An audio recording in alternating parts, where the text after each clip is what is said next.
pessoas grandes foram um dia crianças, mas poucas se lembram disso. Pequeno Príncipe, Exupéry, 1943.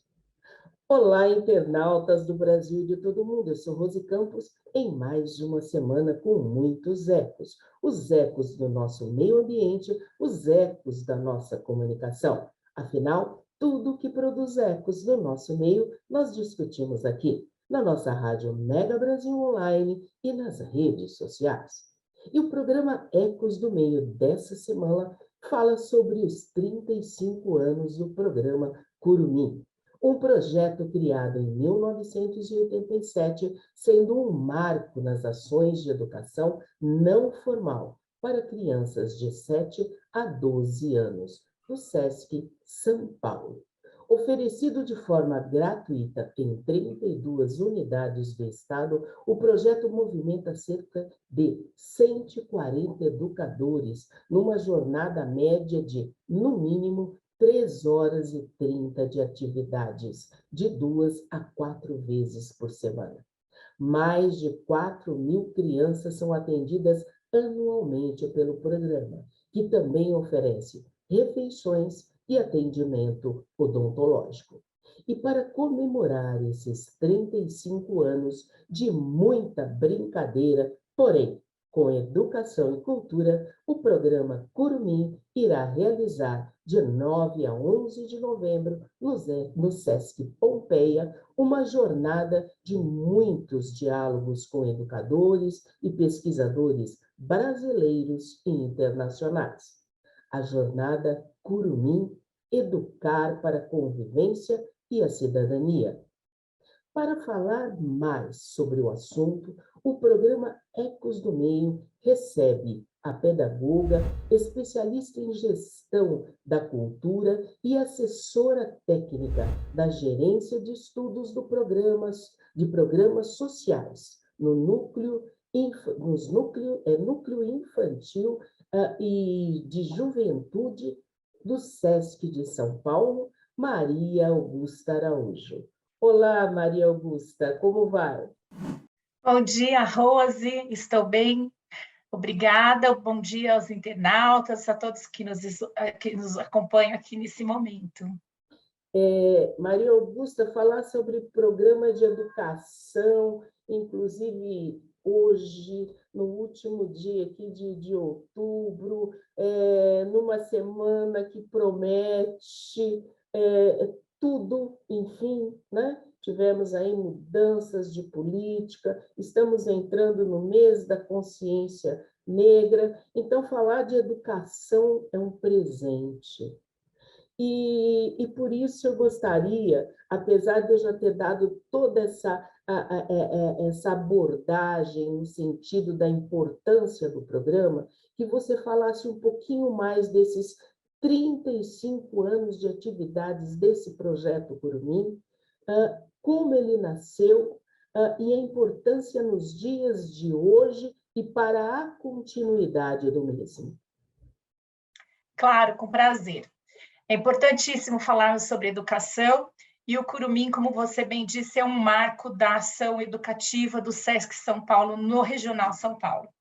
Bem, o Curumim foi criado na década de 80, especificamente em agosto de 87, e ele surge por uma escuta que o SESC teve das demandas sociais, como sempre, né?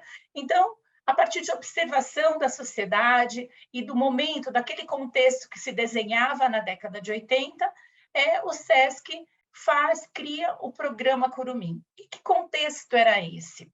Havia, na década de 80, uma grande inserção da mulher no mercado de trabalho, porque até a década de 70, isso ainda era um pouco menor. Algumas mulheres trabalhavam. Já na década de 80, há uma grande inserção das mulheres no mercado de trabalho.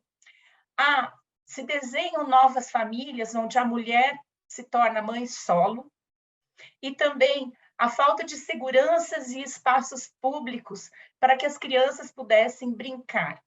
Então, é a partir desse cenário que o SESC imagina um programa que pudesse oferecer um espaço de segurança mas especialmente lúdico e educativo para essas crianças cujas mães ou os pais, os responsáveis, não teriam o tempo todo para ficar com elas. Surge assim o programa Curumim, né, que vem desde 87 até hoje. Um ponto importante que eu destacaria é que esse texto, né, que dá o início do programa, ele ainda trata do menor, porque em 87 nós não tínhamos o ECA, nós tínhamos o Estatuto do Menor.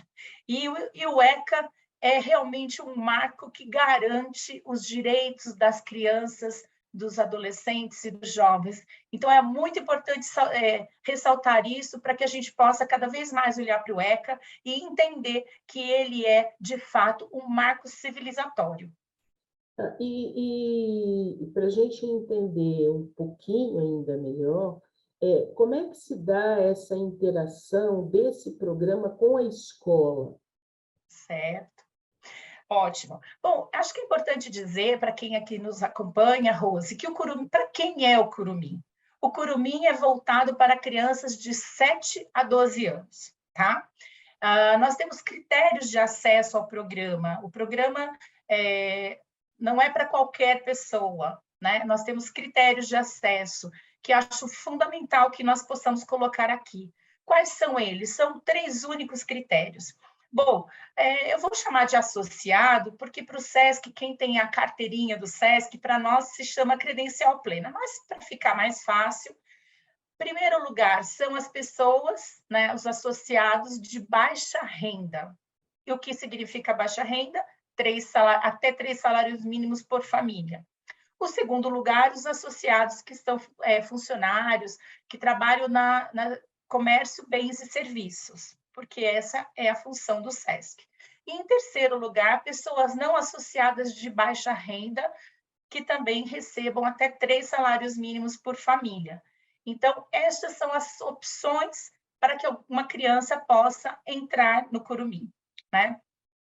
E aí, o Curumim, ele tem uma relação estreita com a escola, porque nós entendemos que a escola é fundamental para a criança, para o jovem, para o adolescente. É importantíssima a convivência na escola, as aprendizagens que estão sob o cargo da escola, né? E daí a gente chama isso de educação formal.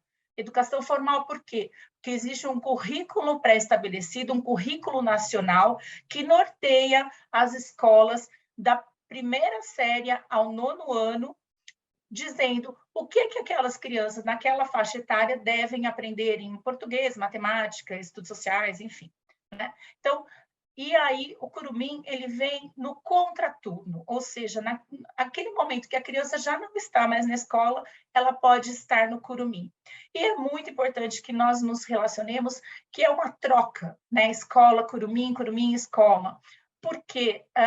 Porque nós estamos atendendo a mesma criança, então estamos falando do mesmo sujeito, e é importante que a gente tenha esse diálogo para que a gente possa compreendê-lo ao máximo nas suas diferentes contextos no qual ele está inserido, né? Então, essa é uma coisa importante para o Curumim, a relação com a escola e com o território. Exatamente, quando você fala de diálogo, eu gostaria de saber assim, de você como que o desenvolvimento integral, né, a educação cidadã e a importância do diálogo com os territórios impactam no desenvolvimento dessa criança e do próprio cidadão. Sim. Bom, eu vou usar uma coisa bastante comum hoje, que é aquele provérbio africano de que é preciso uma aldeia para criar uma criança, para educar uma criança. E nós acreditamos nisso. A criança, ela está em diferentes espaços durante o seu dia. Ela está na escola, ela está no Curumim, ela está com a família, ela está no supermercado, na padaria, enfim, nos diferentes contextos do território. Então, não dá para nós dissociarmos esse sujeito do seu contexto. Então, a relação com o território ela é fundamental para que esses outros sujeitos também se percebam nessa relação educativa que eles têm para com as crianças, né? Dessa forma, né, nós entendemos que assim nós podemos proporcionar contribuir, vamos dizer assim, para o desenvolvimento integral da criança, que é pensar o sujeito nas suas múltiplas dimensões. Nós estamos pensando só o sujeito cognitivo ou só o sujeito biológico, mas nós estamos pensando o sujeito social, o sujeito emocional. Então, o território, os diferentes espaços onde a criança está inserida é fundamental para o desenvolvimento dessa criança e, por consequência, de uma educação cidadã, né? Claro, educação é escolha, né, Rose? Nós podemos fazer várias escolhas, mas nós, no SESC, e acredito que grande parte da sociedade, escolhem por uma educação cidadã que se comprometa com os valores democráticos, com a diversidade, com os direitos humanos. Então, para o Curumim, é isso. Quando você fala da diversidade, inclusive, nós vamos entrar um pouquinho mais sobre esse tema mais para frente, mas nós estamos falando do ESG. E aí me ocorre, assim, esse trabalho Curumim, ele pode ser também visto como um trabalho do próprio SESC, no sentido da sua própria agenda ESG, de trabalhar também o território através das crianças? Com certeza. Nós não podemos nos esquecer que as crianças são sujeitos. É muito comum as pessoas acharem que quando ela crescer, quando ela se tornar adulta, quando ela se tornar profissional. Não, a criança com a sua história, com a sua idade. Uma criança de 7 anos tem 7 anos de história e nós não podemos desconsiderar isso. Então, a criança é sujeito, sim, no território. Ela intervém nesse território de forma ativa e como sujeito. Então, como sujeito, nós vamos dar uma paradinha para os nossos comerciais e voltamos já já com os nossos ecos no meio. Até já!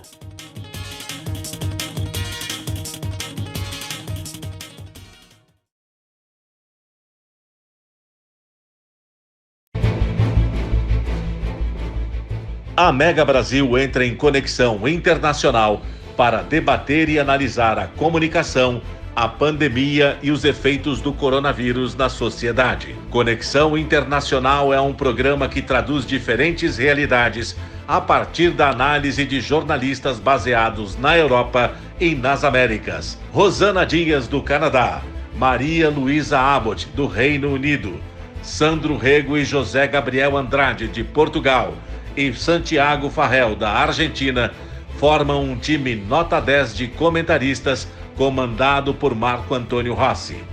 Conexão Internacional é veiculado todas as sextas-feiras, às 15 horas, aqui na sua Rádio TV Mega Brasil Online, um canal a serviço da comunicação. Na minha entrada, se eu tivesse uma aula dessa aqui no início, com certeza hoje eu estaria em outra situação.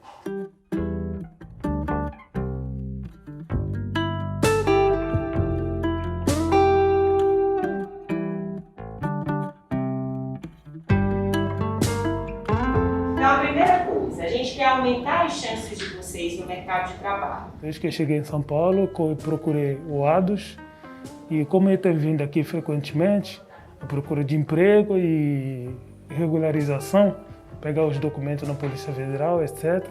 E acabei sabendo dessa capacitação e acabei participando e eu gostei bastante. A capacitação, ela dura aproximadamente 2 horas, 1 hora e meia a 2 horas. Ela é dividida em 2 partes. A primeira parte, a gente aborda principalmente as questões constitucionais, a gente fala bastante de leis trabalhistas, a gente fala dos direitos e dos deveres. E na segunda parte, a gente foca mais na questão das entrevistas de emprego. A gente tenta abordar, inclusive, um pouco sobre redes sociais.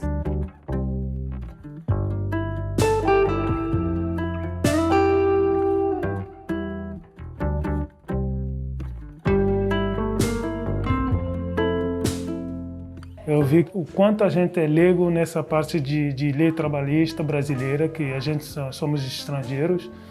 Aprendi bastante coisa, né? Coisas que eu não sabia, achei que eu sabia muita coisa sobre, porque já trabalhei em várias empresas, achei que sabia, mas tem muita coisa que eu não sabia. E hoje eu pude tirar muitas dúvidas também. A importância da capacitação para a integração dos refugiados eu considero fundamental, porque é uma maneira deles se sentirem mais seguros no ambiente de entrevista de emprego, no ambiente profissional. Eu acho que dá a eles um pouco mais de tranquilidade na hora de reivindicar um trabalho e entrar no mercado de trabalho.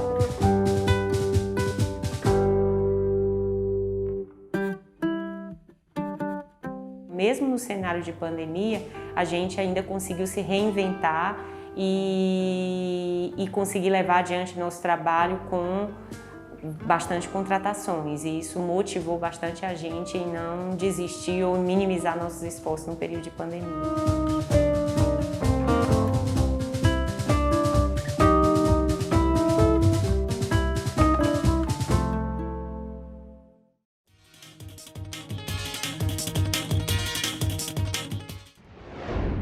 Voltamos com os nossos Ecos do Meio. Minuto Sustentável. No mês de reflexão sobre a sustentabilidade negra em nossa sociedade brasileira, vamos ressaltar a leitura através da criança no livro O Pequeno Príncipe Preto, de Rodrigo França. Uma grande obra lançada em 2020 pela editora Nova Fronteira, que conta a história de um menino negro que mora num planeta minúsculo, tendo somente uma árvore, baobá, como companhia. Quando surgem as ventanias, ele viaja por vários planetas, espalhando as sementes dessa árvore, que ele batiza de Ubuntu, com o objetivo de mantê-la viva por meio da ancestralidade e de desenvolver uma relação coletiva e união, ou seja, de transmitir a importância das relações de afeto e respeito à ancestralidade africana.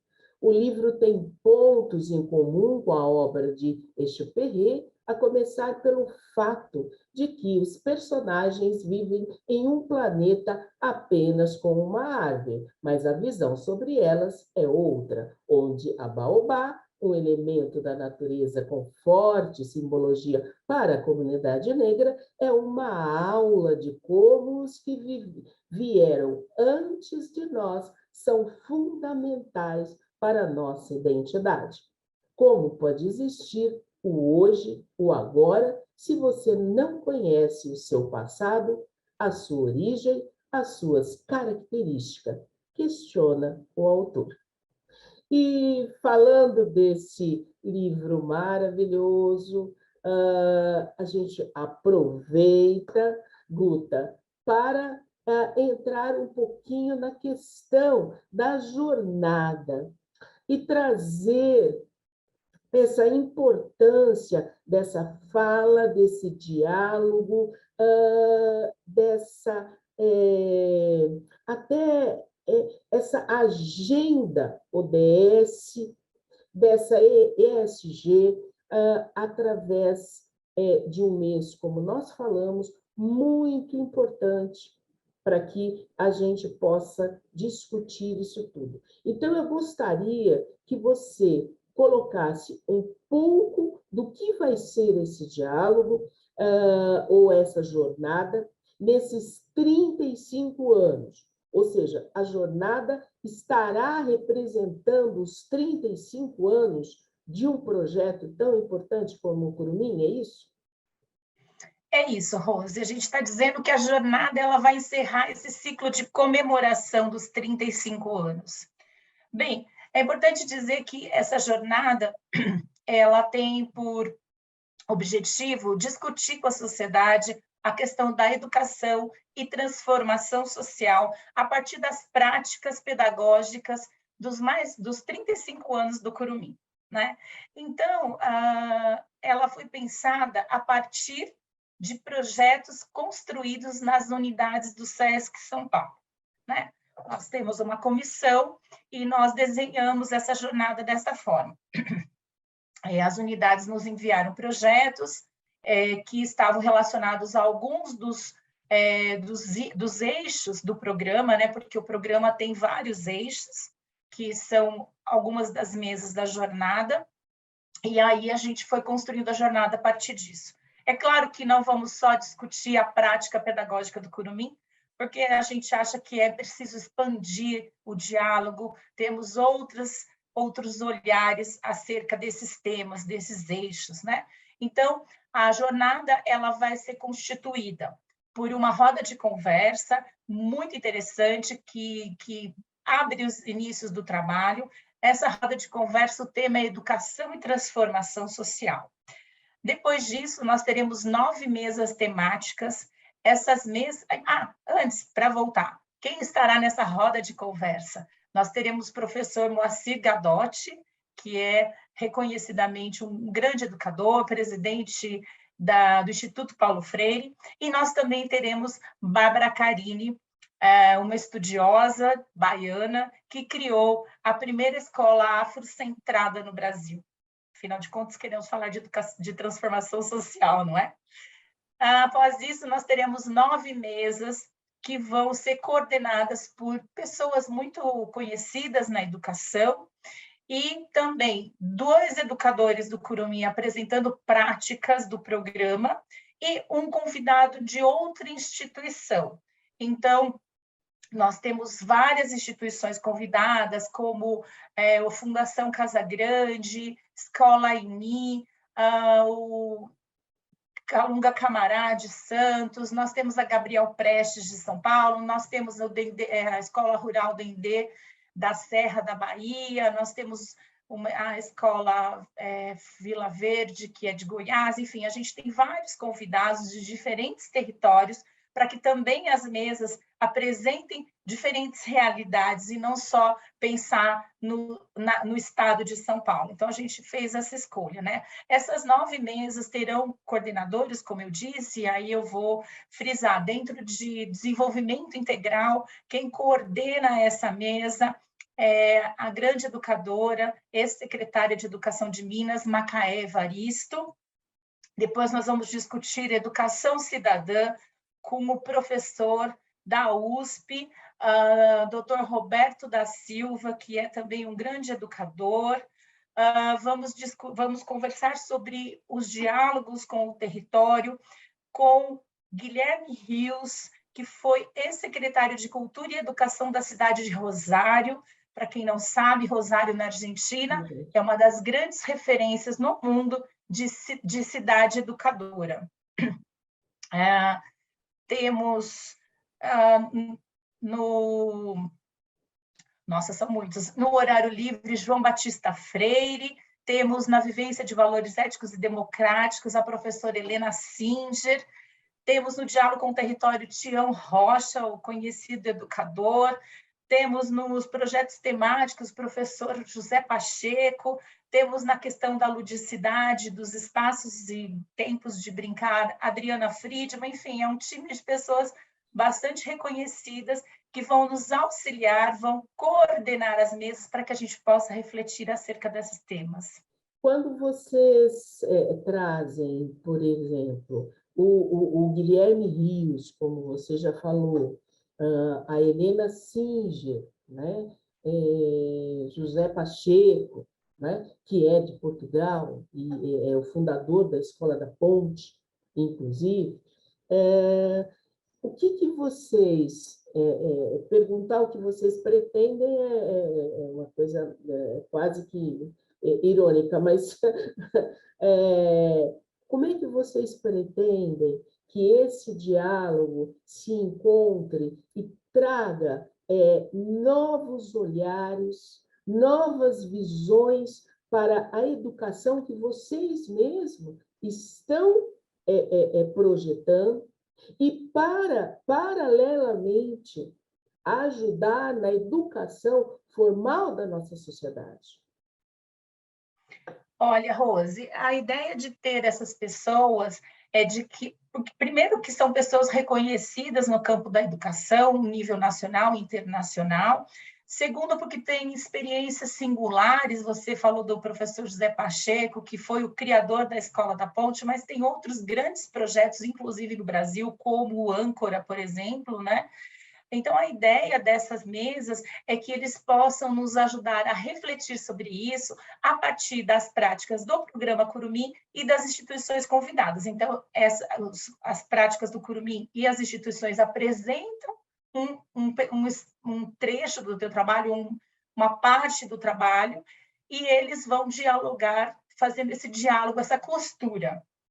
Com isso, a gente acredita que nós possamos inspirar outras pessoas, não porque elas façam igual, mas que elas possam, a partir disso, pensar novas possibilidades para trabalhar nos seus diferentes territórios e ampliar o sentido da educação para além de uma educação que está baseada num currículo único exclusivamente. Então, a ideia é muito mais do que trazer formatos, é inspirar, é fazer com que as pessoas reflitam e vejam a potência que nós temos e que muitas vezes a gente acaba não, no dia a dia, na correria, acaba não olhando para elas. Então, essa é a nossa intenção, né? E após, além das 9 mesas, Rose, nós teremos 23 relatos, né, de experiências que vão acontecer em horários diferentes das mesas, obviamente, e para encerrar, nós temos o professor Manuel Sarmento, da Universidade do Minho, um educador muito reconhecido por seu estudo na sociologia das infâncias. E o tema do professor Manuel Sarmento será a criança como agente de transformação social. Porque não dá para pensar, né, eu acho que eu já disse isso em algum momento, mas que a educação ela não é só feita por nós adultos. A educação é feita por nós adultos constantemente com a criança. Então, a criança é sujeito também do seu processo educativo, ela não é um sujeito passivo, ela é um sujeito ativo, e nós precisamos considerá-la neste processo. Então, a gente abre pensando em educação e transformação social, fala de práticas, e depois a gente encerra para refletir como é que é essa criança reconhecer a voz e reconhecer esse sujeito que também transforma a sociedade. E quando a gente fala dessa representação, nós estamos falando também de política. E falando de política, nós podemos trazer o próprio exemplo da Bárbara Carilli, que estará em uma das mesas, com a transformação que ela fez em sua vida, na vida de um filho, e daí na vida de toda uma sociedade, olhando para si e para o mundo. Nós vamos falar um pouquinho ainda sobre isso no próximo bloco. Nós vamos dar uma paradinha e voltamos já já com os nossos Ecos do Meio. Até já!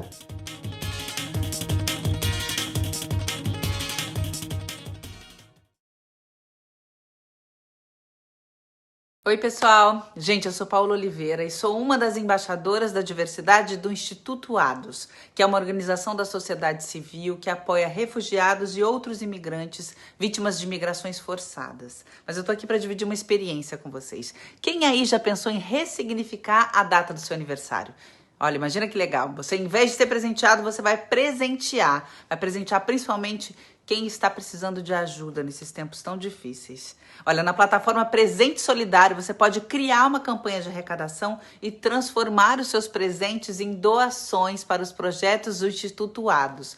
E esses projetos são todos destinados à reintegração social e econômica desses refugiados. Basta você acessar presenteados.org.br e seguir o passo a passo. É tudo muito fácil, tá? E aí? Que tal aproveitar o seu aniversário, os nossos aniversários, para transformar vidas, hein? Vem com a gente, tá? Beijo! É hora de dizer vacina sim. Ela protege você e protege os outros. Vacina sim. Uma campanha para todos.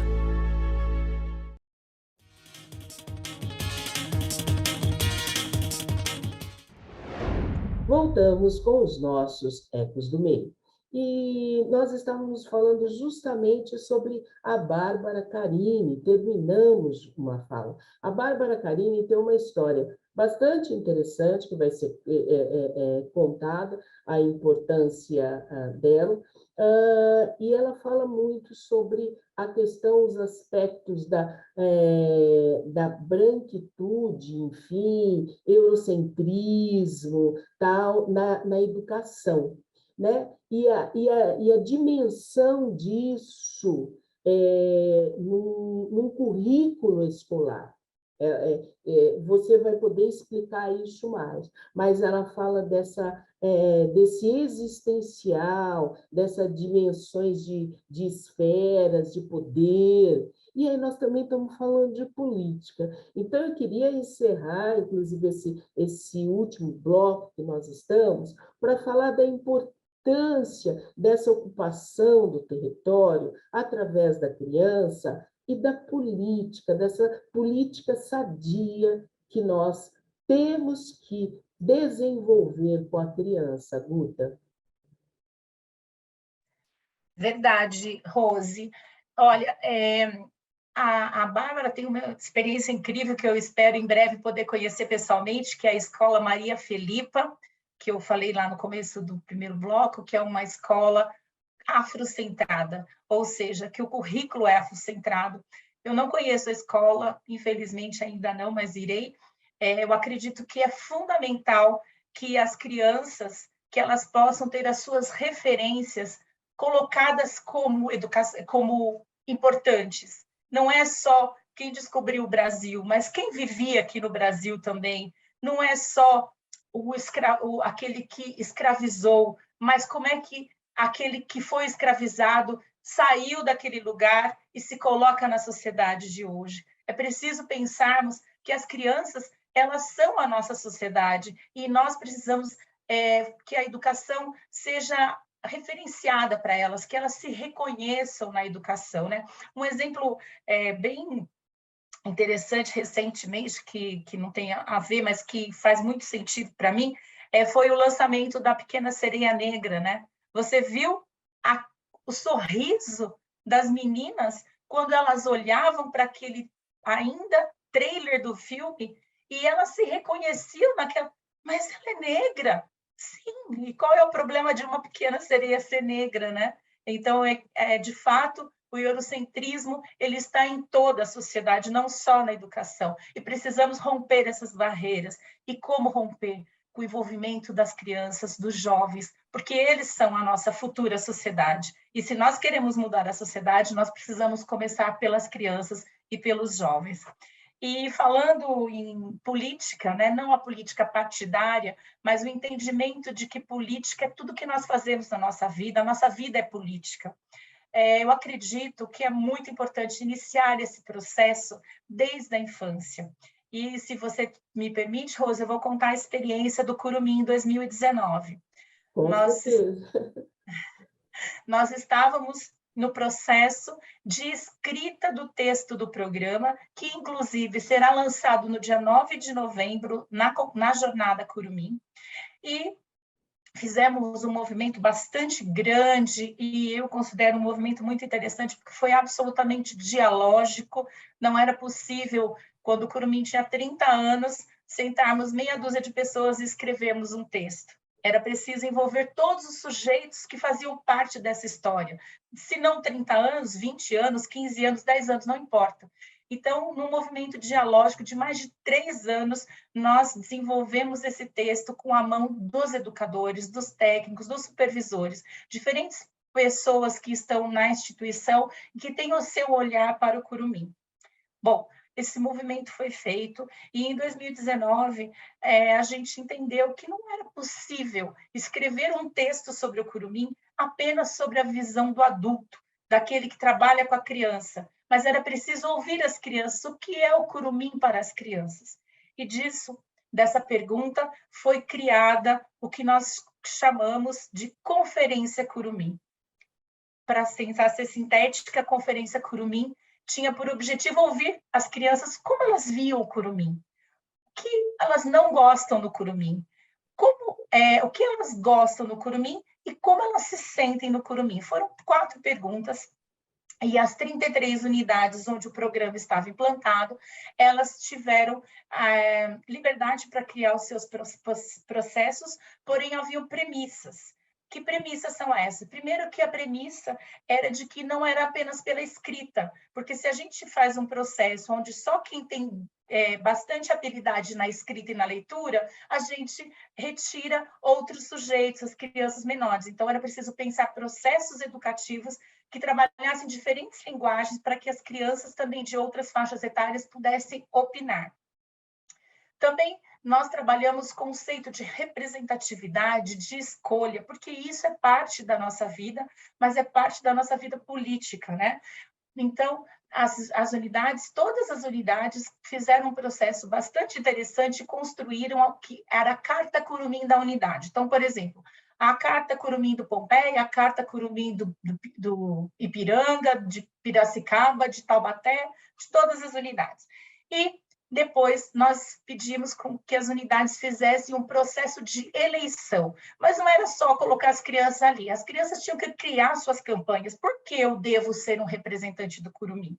E pensar em representatividade, nós precisamos, educadores com as crianças, precisar discutir o que é ser representante. Quais são os deveres? Quais são o que eu tenho como representante que fazer? E aí, foram eleitos 10% das crianças de cada unidade. Então, uma unidade que tinha 200 crianças, 20 crianças vieram. Uma unidade que tinha 80, 8 crianças vieram. Elas vieram de diferentes cidades do estado de São Paulo. Foi muito interessante porque elas se hospedaram num hotel único. Então, você imagina, tinham quase 400 crianças num hotel. E no dia 27 de abril, lá no Sesc Interlagos, nós realizamos a Conferência Curumim, em que cada comissão de representantes levou a sua carta e criamos dinâmicas para que eles pudessem apresentar e fazerem as melhores escolhas. Foi um processo bastante trabalhoso, mas foi muito bacana, porque no final do dia nós conseguimos com que as crianças discutissem essas cartas e fizéssemos uma carta única que é conhecida como a Carta Curumim. Essa Carta Curumim é parte do nosso texto que será lançado, então, que o nome dele é Programa Curumim, Educar para a Convivência e Cidadania. Então, eu acredito que esse seja um processo muito interessante de inserção da criança na política da vida, que é o tempo todo temos que fazer escolhas. E qual escolha eu vou fazer? Eu preciso saber, eu preciso conhecer os processos para fazer a melhor escolha. E evidente, nós não temos mais tempo, mas é evidente que essa Carta Curumim, ela deve ter um embasamento, ou, enfim, ela está muito relacionada à nossa Carta da Terra, ou seja, o que nós esperamos de melhor para essa nossa sociedade ambiental. E, com certeza, vocês copiaram, né, uma forma muito bem o que nós estamos precisando. Eu vou te fazer uma pergunta, mas eu quero assim, que você me responda muito rapidamente. Em sentido de política, nós estamos entrando com um novo governo, que esperamos, tanto em São Paulo quanto no Brasil, que nós tenhamos bons frutos. Em sentido de educação, dentro de um projeto Curumim, o que você pediria, o que você traria como uma reivindicação no sentido de uma melhora da educação? Eu sei que a pergunta é ampla, mas não vou te deixar aspas na berlinda, mas nós temos esse momento hoje para falar sobre isso. Eu pediria ao futuro presidente, ao futuro governador do estado de São Paulo, que ouçam as crianças, os adolescentes e os jovens e reconheçam as suas vozes, porque elas são sujeitos de direito e elas sabem o que é importante para elas. Que a educação seja feita com elas e não para elas. É sempre importante o junto. Então, é isso que eu pediria. E com essa exigência, nós vamos para a pergunta do programa, ou seja, Ação local gera ecos no global. Maria Augusta, quais são os ecos do programa Curumim? É difícil, mas eu diria que o Curumim ecoa com crianças e jovens, que se tornam jovens e adultos, que respeitam a diversidade, que valorizam os direitos humanos e que buscam convivências pacíficas, harmoniosas e que respeitem a diferença de opinião. Esses são os ecos que o Curumim procura ecoar constantemente na sua ação. Sendo assim, nós vamos para os nossos diálogos sustentáveis em prosas e versos. Cantam crianças, falam palavras que o mundo quer ouvir. Dizem as coisas que nesse mundo vamos construir. Brincam de roda, brincam de canto, para a gente sorrir. Cantam cantigas, conte uma história do mundo dali. Façam um novo mundo, agora. Façam um novo mundo, agora. Façam um novo mundo, agora. E fazendo um novo mundo, com muitos diálogos e mais educação de qualidade para diminuir a desigualdade, vamos agradecendo a nossa convidada, Maria Augusta Araújo, na qual deixamos um minutinho para suas considerações finais. Maria Augusta. Rose, quero agradecer essa oportunidade de falar sobre educação, que é minha paixão, e é isso, que a educação seja um instrumento de transformação, de que a diversidade, que ela não seja mais um problema, mas que ela seja valorizada, porque a diversidade é fundamental para uma sociedade de fato produtiva, não no sentido da produção de bens, mas uma sociedade mais justa, mais igualitária. Então, eu gostaria de deixar aqui o convite a cada um de vocês que está nos escutando. Você pode não ser educador de formação, mas você educa com o seu exemplo. Pense sobre isso. É muito importante transformarmos a sociedade num lugar melhor de se viver, e isso só depende de todos nós. Então, muito obrigada. Fica aqui o convite para vocês participarem da nossa jornada Curumim, que acontece na próxima semana no Sesc Pompeia. Agradecemos também a nossa equipe técnica e agradecemos a você, internauta, que esteve conosco até agora. Lembrando que ação local gera ecos no global. Portanto, quais são os seus ecos? Até a próxima semana. Até lá!